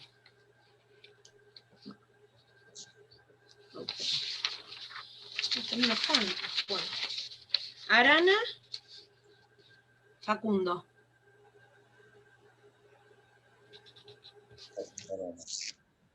Nadie no. Arcaro, Mauricio. Presente. Presente. Basualdo, Federico. Blanco, Marta Agustina. María, presente. Ah, perdón, leí yo mal. María, no. Presente. No, yo era por si estaba mal anotada. No, lo que pasa es que me mandó la lista y está como en un Excel y están algunos nombres todos oscuros, no veo. Blanco, Bota. Acá. Presente. Cabrera, Franco. ¿No? Ausente. Cardoso, Pablo. ¿No? Serrá, Gabriel Gustavo. Acá, presente. Ahí. Presente. Crevecower, ¿puede ser? ¿Ayelen? Ah, sí, Ayelen. Sí, Creveker. Creveker, sí. Cerdá, entonces, presente. Danti, Lucas. Presente. Presente. Díaz, María Teresa. Presente. Presente. Díaz, Estona, Martina. Presente. Escobar, Melisa. No. Fernández, Gregory, Eliana. Presente. ¿Pareciste recién o estaba? No, porque estoy con el teléfono y tengo poca batería, doctora, perdón. Está bien, no, perdón. Está bien. No hay problema. Presente. Ferreira, Guadalupe. ¿Sí? Presente, sí. Franco, Jacqueline. Presente, acá estoy. García Luna. Presente. Presente. Grimó, Catalina. Amud, Melanie. Presente. ¿Presente? Ah. Ibarra Florencia. Presente. Indavera Candela. ¿No? Izarriaga Ilem. Presente, profe. Presente. Hay como un delay entre que... qué largo. Justo Benítez Lucía. Presente. ¿Dónde está Justo Benítez Lucía?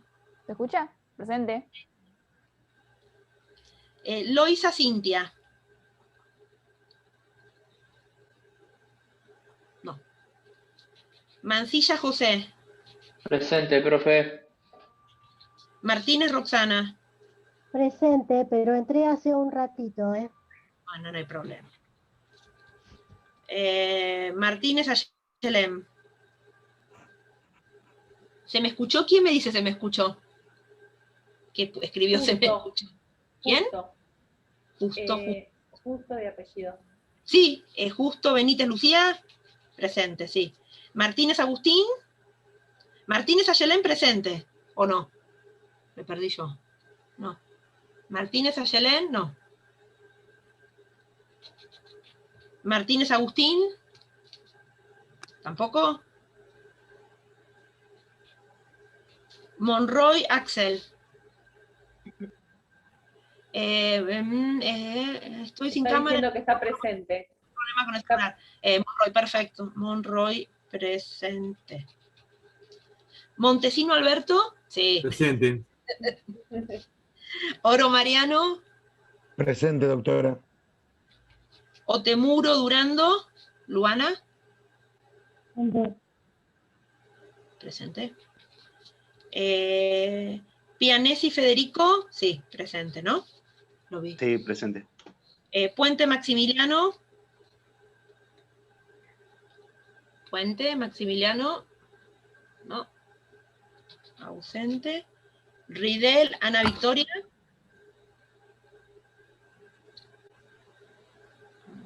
¿No? Sánchez Gabriela. Sí, presente. Presente. Profesora, no sé si vio que le escribió Ezequiel Monroy. Sí, ya le puse presente. Sí, gracias. Ok. Sí. Sandrini Uriarte. ¿No? Valdés Juan José. Sí, presente. Presente. Y Zanotti Juan Manuel. Presente. ¿Dónde está Zanotti? Ah, sí. Acá. Bueno, ahí estamos. No, yo digo esto, capaz que lo que hago para la próxima le saco un par de fotos y así no perdemos tiempo tomando. No sé si me escuchó, fui el segundo en nombrar Piedrabuena, a ver. Piedrabuena.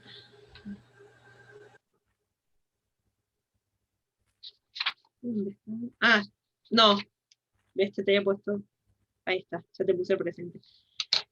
Esto hay que hacerlo. Yo les digo la verdad, yo soy partidaria de que no hay que estar con las asistencias o no. El que quiere estar es porque le sirve y el que no quiere estar, pero bueno, son las cosas como que hay que cumplir. Bueno, ¿cómo estamos con el horario? Son las 6:01. Bueno, arranco un poquitito como para que la clase que viene no nos quede nada, sobre todo los temas que se relacionan. Decíamos yo hace un rato que hablábamos de un poder constituyente derivado y un poder constituyente originario. Yo les decía que el poder constituyente derivado estaba íntimamente relacionado también con el tipo de constitución que cada país tiene. Y nosotros tenemos una constitución rígida que en definitiva tenemos que ver este famoso, que ahora lo vamos a leer, este artículo 30, que establece un órgano especial y un procedimiento especial para llevar a cabo la reforma. ¿Qué les quiero decir con esto? Que el órgano especial y el procedimiento especial va a ser completamente diferente de la función legislativa. Que es para ir entendiendo. Nosotros vamos a ver que para reformar la Constitución tenemos un artículo 30 que nos va a determinar cómo tiene que trabajar el Congreso, el quórum, cómo tiene que ser el acto declarativo, después hay que convocar a una convención constituyente reformadora, que va a ser la que efectúa la reforma. En cambio, si nosotros vemos o queremos saber cómo se sanciona una ley del Poder Legislativo común y corriente, tenemos que ir al capítulo 5 dentro de lo que es dentro de lo que es el Poder Legislativo. ¿Qué quiero decir? Vamos a ver un capítulo que va a ser todo lo relativo al proceso de formación y sanción de las leyes. Resumiendo, las leyes en nuestro país se van a sancionar de una determinada manera, que lo establece el capítulo 5, y la Constitución Nacional va a tener un procedimiento especial y un órgano especial que va a surgir del artículo 30. ¿Por qué? Porque tenemos una Constitución rígida y tenemos una Constitución rigidez extrema. ¿Extrema? ¿Por qué? Órgano especial y procedimiento especial. El artículo 30 sigue como el modelo francés que establece 2 etapas en lo relativo al proceso de proceso de reforma de la Constitución Nacional. Vamos a tener una etapa preconstituyente o de iniciativa y una etapa de revisión o constituyente. Yo a veces les doy los 2 nombres porque depende de qué autor lo lean. Entonces, una etapa preconstituyente o de iniciativa y una etapa de revisión o constituyente. Hago un paréntesis acá. Ustedes pueden encontrar en algún libro moderno, que después cuando veamos la etapa yo se los voy a explicar, la etapa electoral. La etapa electoral sería una etapa intermedia entre estas 2 etapas, que es cuando el pueblo elige a los convencionales constituyentes. Pero dentro de lo que es la teoría clásica, en cuanto a las etapas del procedimiento reformatorio, ustedes van a encontrar esta que les digo, etapa preconstituyente y etapa constituyente. Yo les decía que el artículo 30 sigue el modelo francés, en donde ustedes tienen que fijarse 2 términos que utiliza el artículo 30, que es declara, es decir, vamos a ver quién declara y quién efectúa la reforma. ¿Tienen a mano alguno del 30? O si lo quieren leer, ¿o se los leo yo? Sí, lo tengo. ¿Lo lees? Sí. La Constitución puede reformarse en todo o en cualquiera de sus partes. La necesidad de reforma debe ser declarada por el Congreso con el voto de 2/3 partes, al menos de sus miembros, pero no se efectuará sino por una convención convocada al efecto. Bien, gracias. Yo lo que les decía, que lo que es importante a determinar en el artículo 30, 2 términos. Por un lado, declara, y por el otro lado, efectúa. Es decir, y esto declara y efectúa, de acuerdo a la terminología de la Constitución Nacional, están atribuidas a 2 órganos diferentes. ¿Qué quiero decir con esto? Que vamos a ver que el Congreso es el que declara, y la Convención Constituyente Reformadora es la que efectúa. Fíjense, sigo con esto, fíjense que es muy importante determinar la competencia de cada uno de estos órganos, porque el declarar es manifestar. Insisto que tenemos que la clase que viene entrar bien en el 30. El declarar es manifestar. ¿Quién hace esto? ¿Cuál es el órgano natural? Es el Congreso en el acto declarativo de la necesidad de la reforma. En cambio, en virtud del artículo 30, quien efectúa la reforma, quien efectúa es quien la hace, es la Convención Constituyente Reformadora.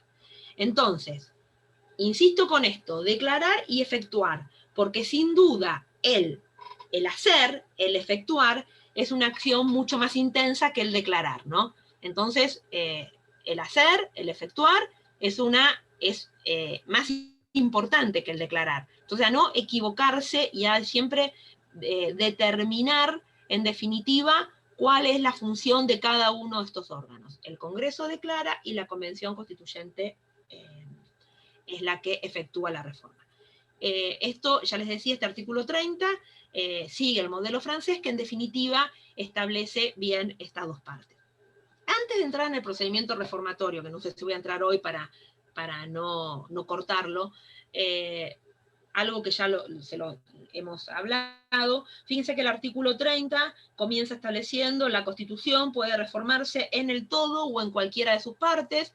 Acá volvemos a traer todo lo que hablamos de los contenidos o cláusulas pétreas, y en definitiva ustedes también pueden ver, un poco enganchando lo que yo les decía hace un rato, qué Constitución fue reformada en forma total, cuál en forma parcial, qué vicio de legitimidad o de inconstitucionalidad tuvo cada una de las reformas con relación al procedimiento, o a las mayorías, o a la etapa posterior. Bueno, eso es como un poco quiero que vean las reformas. Simplemente les voy a nombrar los puntos y quiero que avancen sobre esto, y la clase que viene seguimos. Con relación a las 3 etapas que yo les decía, o 2, y la tercera es esa etapa electoral, es la etapa preconstituyente o de iniciativa, que el órgano natural, es decir, donde se cumple esto, es en el Congreso Nacional. Con este término, declarar la necesidad de la reforma. Con relación a esto tenemos que ver la forma de la declaración. ¿Qué quiero decir con la forma de declaración? Tenemos que determinar si es por ley, si es una declaración que realiza el Congreso, o si es ambas cámaras reunidas en Asamblea Legislativa. Concretamente tenemos que saber cómo trabaja el Congreso y cómo trabajó en las distintas reformas con relación a la ley declarativa de la necesidad de la reforma. Otro punto complicado es la mayoría exigida.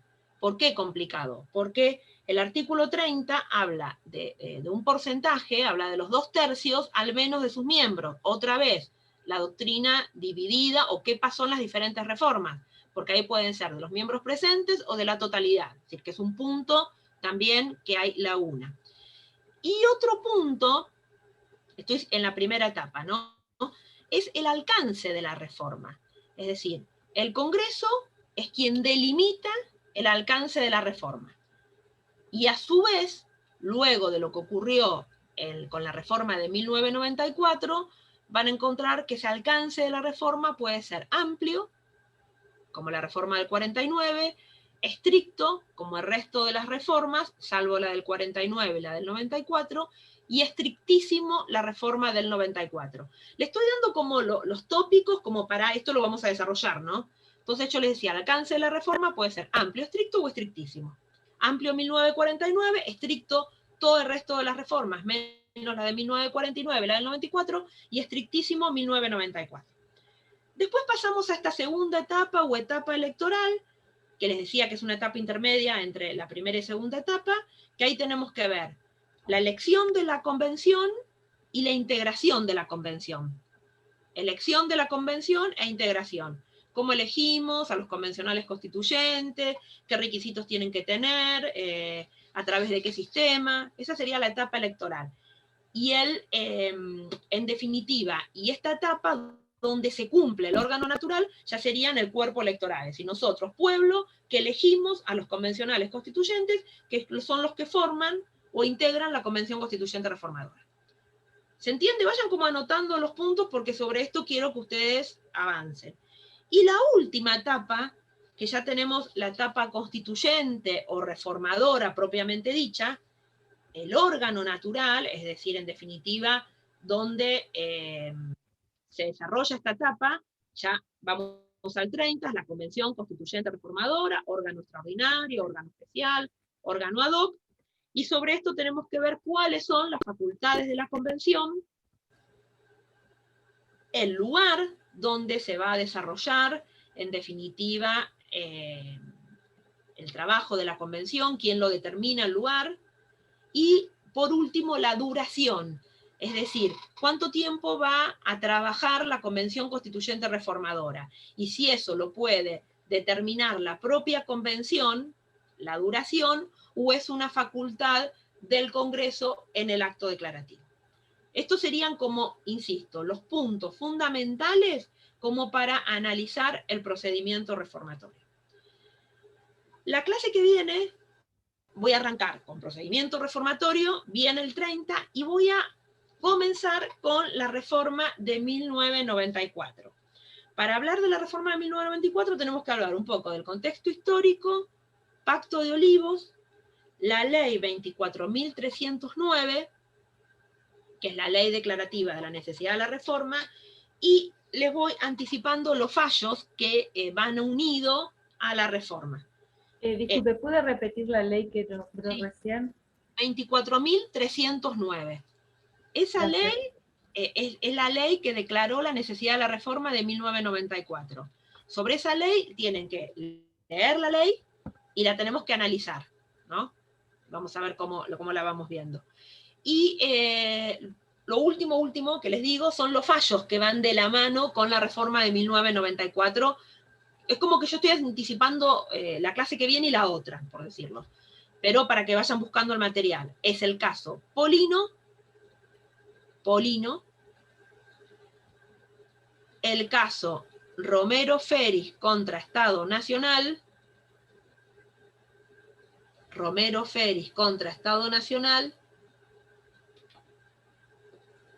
el caso Fait, el que era ministro de Corte, Fait, y el caso Schifrin.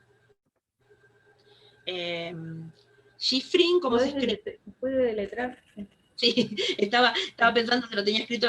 Es S-C-H-I-R-I-F-R-I-N,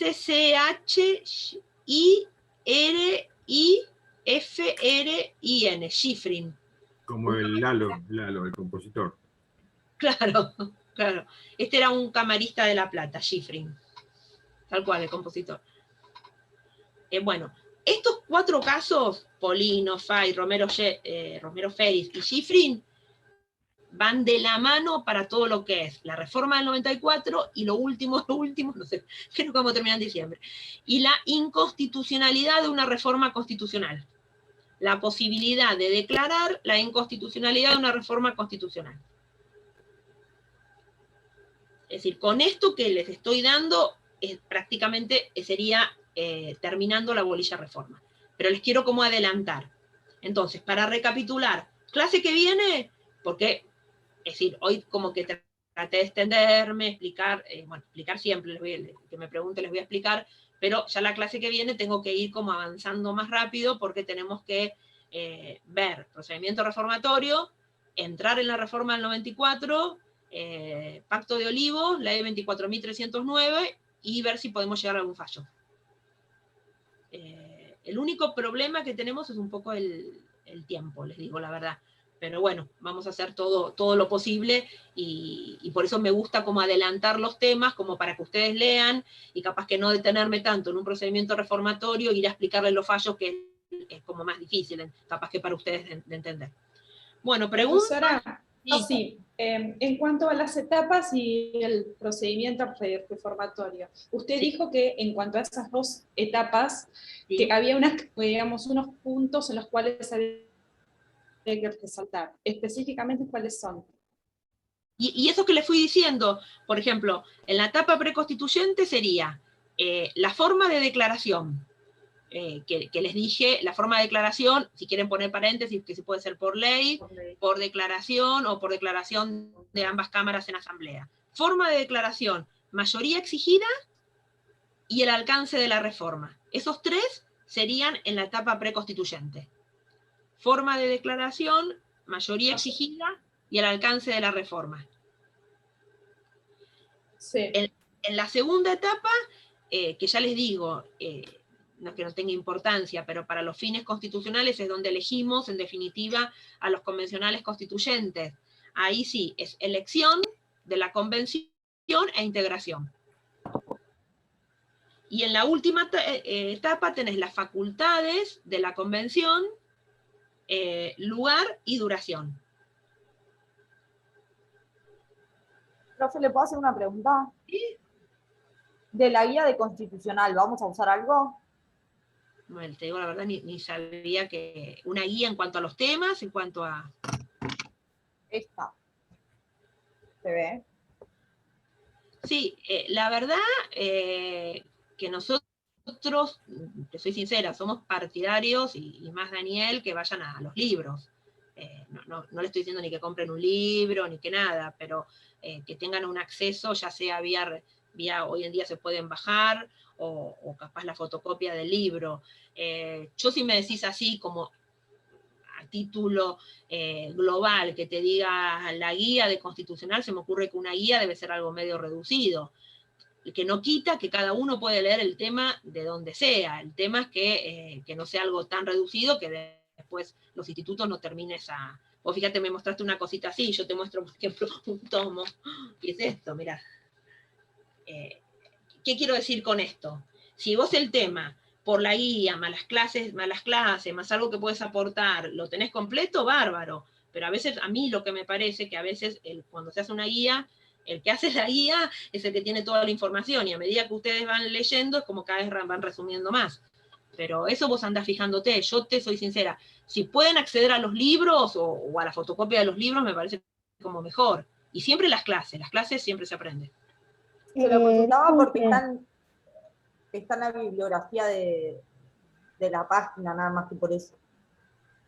No está bien, lo que pasa es que a mí a veces me parece, por eso te digo, no me he puesto a mirar la guía, te estoy contando así como, pero a veces me parece que cuando, es decir, vos del tratado al manual ya se resume, del manual a la guía se vuelve a resumir, entonces si vos me decís, bueno, no sé cómo está desarrollado, pero si vos me decís, bueno, poder constituyente, por decirte, te define lo que es el poder y te lo clasifica y te dice alguna cosa del límite, con eso no te va a alcanzar. Vos tenés que, para mí, ir viendo todos los temas, cómo se van a ir dando en clase, y si podés completar con las clases o con algo más, mejor.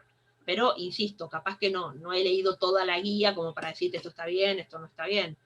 Habitualmente, siempre los profesores vamos a insistir más con el tema de tratados o de manual, ¿no? Eso... y no sé si en la guía están los fallos, por eso, a mí lo que me parece que ustedes con el tema, lo que tienen que hacer es ver un tema, cómo se desarrolla en clase, ver lo que está en la guía, completar, ver si no está muy sintético. Si se lo preguntás a Daniel, te va a decir que no. Hago una pregunta nomás. ¿El manual de Vidar Campos alcanzaría como para dar la materia, digamos, sumado a las clases, obviamente, la Constitución Nacional? Yo lo que les digo, a ver, no, es una materia que es muy amplia, entonces capaz que yo si te digo, no, sí, mira, alcanza con eso, es como que también es como que te pongo como un límite en cuanto al estudio, me refiero, te estoy diciendo, no, estudiate esto y con esto te alcanza. Yo siempre digo, un tema, si ustedes lo pueden, a ver, no sé, pienso cuando yo estudiaba, un tema lo veo de un determinado autor, pero escucho también lo que me dicen en clase, pero leo la Constitución, y si sobre un tema está, por ejemplo, contenidos Petro, si vos lo lees de Vidar Campos solamente, te vas a quedar con la postura de él. Si ese tema justo requiere que haya 2 o 3 posturas, escuchá también lo que dice el otro. Pero con esto no estoy diciendo que 5 libros para estudiar constitucional, pero que tengan un poco como la cabeza abierta, es una cursada que se piden fallos, que tratamos de, me refiero de los temas no dar, me retiro porque tengo clase 18:30. Sí, no hay problema, yo ya me estoy extendiendo. Traten las clases. Yo les digo que en las clases ustedes, me refiero, uno se sienta acá y no es que prepare la clase de un autor, entonces, en lo posible, y esto que yo les decía, este intercambio que hacemos continuamente, ¿no? Que como Alberto que me pregunta, o no sé quién más me preguntaba, Yelén, eso está bueno, porque capaz que cosas que yo no veo, cosas que también yo no sé, las tengo que ir a buscar o a pensar, pero... digo, hablaría como mal de mí como profesora si yo te digo, no, mira, vos, Vidar Campos y estudiártelo de adelante a atrás y esto alcanza. Traten, les digo, consejo sano, traten de no ponerse esa cosa medio de límite en la cabeza, decir, con esto, esta materia. Es como que, yo sé que lo que estoy diciendo capaz que no es lo ideal, pero yo como profesora estaría hablando de que te estoy, quieras o no, metiendo un límite, diciéndote, bueno, estudia Vidar Campos y ya está. No. Traten, si pueden, abrir un poco más, y las clases, sobre todo las mías, las de Daniel, que él como profe es bárbaro. Es un poco enojón, pero bárbaro. Bueno, entonces toda la bibliografía que aparece en el programa, porque yo leí la bibliografía, es bastante amplia. Claro. Entonces, yo decía, quizás había un manual en general, y después los demás más específicos.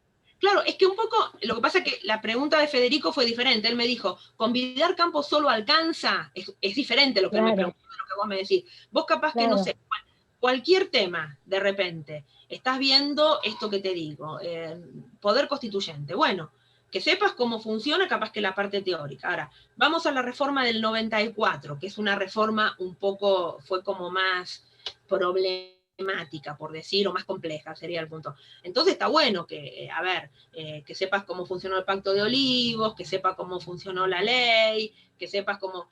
Y yo no me puedo poner en cada uno a ver si todo está en el manual o no. Eso me parece que es como estudiantes, la tarea de ustedes, de decir, bueno, a ver, esto en el manual no, lo dice sintético y la profesora hizo, entonces busco otra cosa.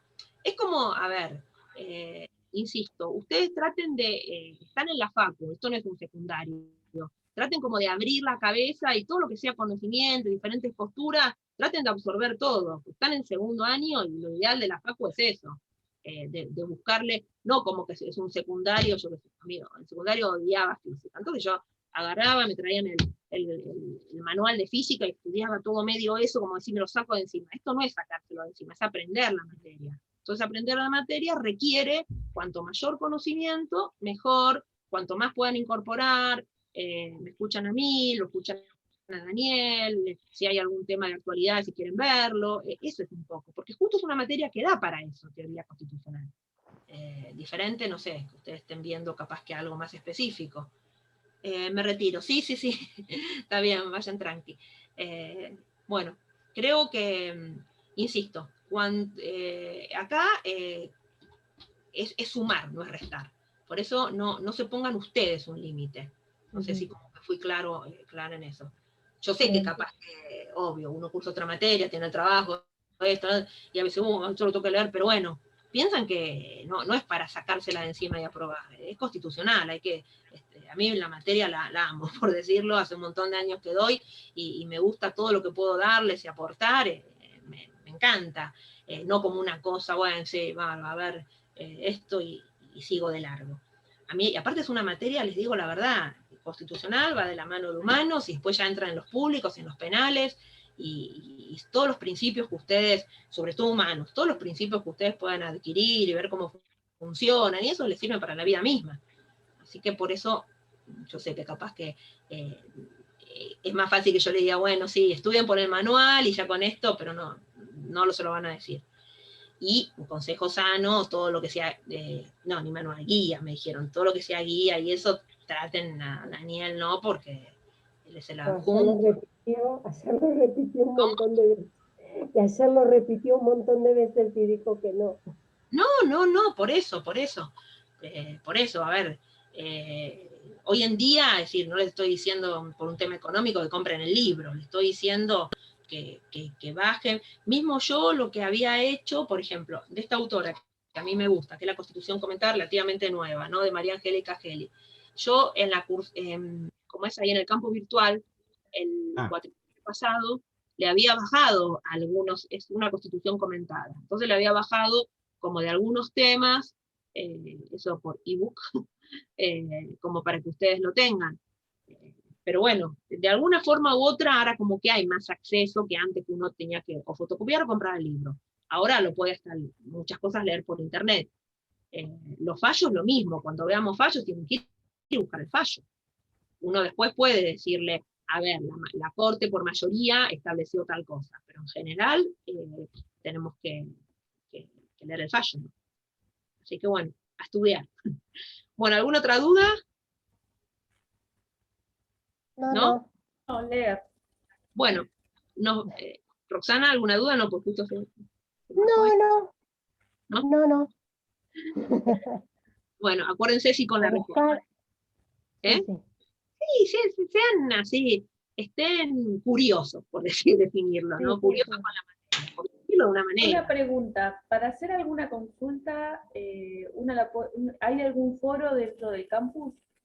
Creo que sí, yo les soy sincera, no me manejo bien con la tecnología, por eso prefiero por el WhatsApp, que habitualmente si me preguntan algo, o esto que yo les decía al comienzo, si de repente algún tema de Daniel, o que quieren profundizar, o que les parece, o a veces también para avisarle que tal día no tenemos clase, lo que sea, por el WhatsApp. ¿O está usted en el WhatsApp? ¿En el WhatsApp? Ah, bueno, bueno. Después me incorporaron, sí. Daniel no va a estar porque a él no le gusta, pero yo a veces considero que un poco mi función como ayudante es esa, ¿no? La de que si ustedes tienen algún problema o pase lo que pase, o a veces no quieren la vía directa con él, bueno, estoy yo ahí en el medio. El fallo Polino, ¿es Polino así a secas? Primero comienza con Polino y Bravo, que eran 2 diputados por la ciudad de Buenos Aires. Pero, y después va a la corte es Polino solo. Bien.